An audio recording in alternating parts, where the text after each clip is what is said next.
सत्र न्यायालय के समक्ष अपराधों के विचारण के संबंध में दंड प्रक्रिया संहिता के अध्याय 18 में प्रावधान किया गया है। लेकिन इसके पहले हम देखते हैं धारा 6 दंड प्रक्रिया संहिता में क्लासेस ऑफ क्रिमिनल कोर्ट्स दंड न्यायालयों के वर्ग के संबंध में बताया गया है कि 4 तरह के दंड न्यायालय होंगे। पहला सेशन न्यायालय, दूसरा प्रथम वर्ग मजिस्ट्रेट का न्यायालय, तीसरा द्वितीय वर्ग मजिस्ट्रेट का न्यायालय और चौथा कार्यपालक मजिस्ट्रेट का न्यायालय। तो ये एक जानकारी जरूरी थी अपराधों के विचारण के संबंध में सत्र न्यायालय के समक्ष। तो दंड प्रक्रिया संहिता के अध्याय 18 में धारा 225 से लेकर 237 तक में सत्र न्यायालय के समक्ष अपराधों के विचारण के संबंध में प्रावधान किया गया है। इसके पहले हम धारा 207 देखते हैं, जिसमें यह प्रावधान किया गया है कि 207 का अनुपालन होना बेहद आवश्यक है। अर्थात अभियुक्त व्यक्ति को पुलिस रिपोर्ट, प्रथम सूचना रिपोर्ट, धारा 161 के अंतर्गत लेखबद्ध किए गए कथन और यदि कोई स्वीकृति धारा 164 के अंतर्गत लेखबद्ध की गई है तो उसका कथन भी अभियुक्त को देना आवश्यक है। उसके पश्चात ही विचारण प्रारंभ किया जाएगा और ये प्रतिलिपि मजिस्ट्रेट द्वारा अभियुक्त को अविलंब निःशुल्क प्रदान की जाती है। इसके बाद आता है धारा 209, जिसमें यह प्रावधान किया गया है कि जब मामला सत्र न्यायालय द्वारा विचारणीय है तो उस मामले को सेशन न्यायालय के समक्ष कमिट कर दिया जाएगा, सेशन न्यायालय के सुपुर्द कर दिया जाएगा और इसके पश्चात सेशन न्यायालय द्वारा विचारण प्रारंभ किया जाता है। सेशन न्यायालय के समक्ष विचारण के संबंध में सबसे पहली धारा 225 है। धारा 225 में यह प्रावधान किया गया है कि सेशन न्यायालय के समक्ष अपराधों का विचारण किए जाते समय अभियोजन का संचालन लोक अभियोजक द्वारा किया जाएगा। ये धारा 225 में प्रावधान है। इसके बाद धारा 226 है। धारा 226 में प्रावधान है कि जब सेशन न्यायालय के समक्ष अभियुक्त उपस्थित होता है या लाया जाता है तो उस समय अभियोजन अपने मामले का कथन आरंभ करेगा और यह बताएगा कि किन साक्ष्यों के आधार पर अभियोजन अपना मामला न्यायालय के समक्ष साबित करना चाहता है। इसके पश्चात धारा 227 है, जिसमें उन्मोचन का प्रावधान किया गया है, जिसमें यह प्रावधान है कि अभियोजन और अभियुक्त को सुनने के पश्चात और अभियोजन द्वारा जो दस्तावेज न्यायालय के समक्ष पेश किए गए हैं उन पर विचार करने के पश्चात यदि न्यायालय यह पाता है कि अभियुक्त के विरुद्ध मामला बनने के लिए पर्याप्त आधार नहीं है तो वह अभियुक्त को उन्मोचित कर देगा, न्यायालय डिस्चार्ज कर देगा। अभियुक्त को न्यायालय द्वारा सेशन न्यायालय द्वारा डिस्चार्ज कर दिया जाएगा। इसके बाद आता है धारा 228, जिसके अंतर्गत अभियुक्त के विरुद्ध आरोप विरचित किया जाता है।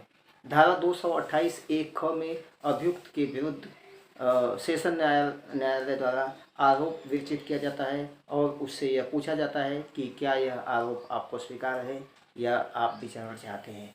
तो जब अभियुक्त यह कहता है कि मैं विचारण चाहता हूं तो आरोप विरचित करके विचारण प्रारंभ किया जाता है। लेकिन अगर अभियुक्त यह कहता है कि मुझे आरोप स्वीकार हैं तो धारा 229 में अभियुक्त के दोषी होने के आधार पर उसे दोष सिद्ध ठहराया जाता है।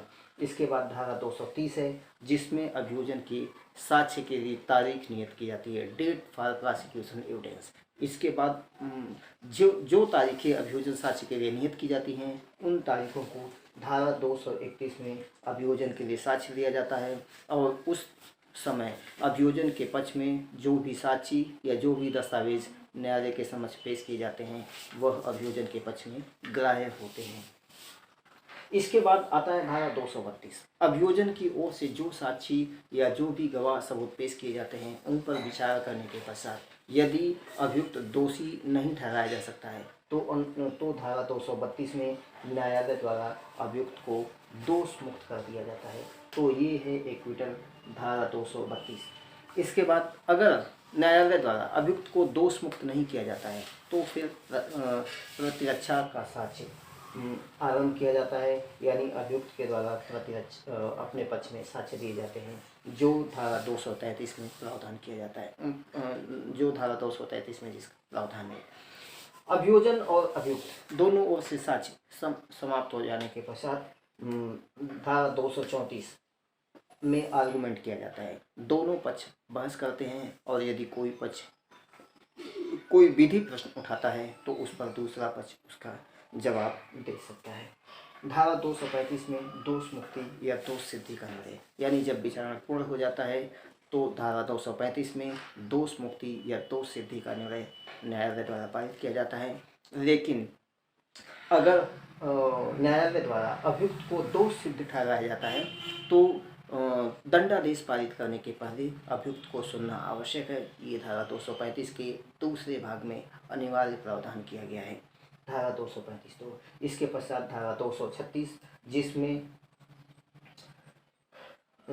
अभियुक्त की पूर्व दोष सिद्धि के संबंध में साक्ष्य लिया जाता है और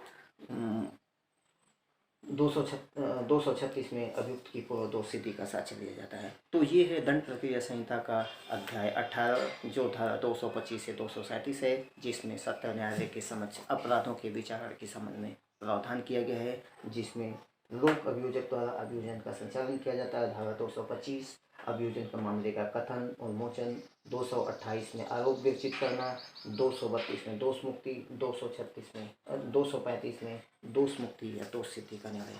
थैंक यू।